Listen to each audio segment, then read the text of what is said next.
Hi friends, మనం ఈరోజు వచ్చేసరికి దొండకాయ రోటి పచ్చడి చేసామండి. ముందు ప్యాన్ పెట్టుకుని హైలైట్ అయిన తర్వాత పచ్చిమిర్చి ఇలా మధ్యలో తుంచుకొని ఫ్రై చేసుకోవాలండి.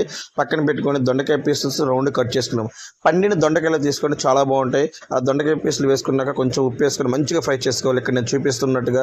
తర్వాత టమాటా పీసెస్ పెద్దవి కట్ చేసుకొని కొంచెం ఉప్పు వేసుకొని మంచిగా ఫ్రై చేసుకుని అలా టమాటా ఫ్రై అయిన తర్వాత అదే ఆయిల్లోనే కొంచెం చింతపండు కూడా ఫ్రై చేసి పక్కన పెట్టుకొని రోట్లో ఫస్ట్ చిన్న ఉల్లిపాయలు దంచుకోవాలండి. నేను ఇక్కడ చూపించిన విధానం పచ్చడి చేయడం చాలా చాలా బాగుంటుంది. మిక్సీలో అయితే మాత్రం మీరు మెత్తగా కాకుండా కొంచెం గరుగ్గా వేసుకోండి, ఎందుకంటే మనం తినేటప్పుడు ఆ దొండకాయల మన నోటికి ఆ పీసెస్ తగులుతుంటే చాలా బాగుంటుంది.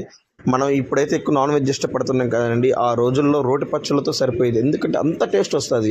రోటి పచ్చడితో నెయ్యి వేసుకుని వేడి వేడి అన్నంలో తింటుంటే అండి భార్య భర్తల మధ్య ఉన్న గొడవలు కూడా మటుమాయం అయిపోతుంది, అంత బాగుంటాయి ఈ పచ్చళ్ళు అండి. మీరు ఫ్యామిలీతో ఈ వీకెండ్ ట్రై చేయండి. నేను రోజుకు ఒక పచ్చడి చొప్పున మన ఛానల్లో పెడతాను. మీరు సబ్స్క్రైబ్ చేయండి, సపోర్ట్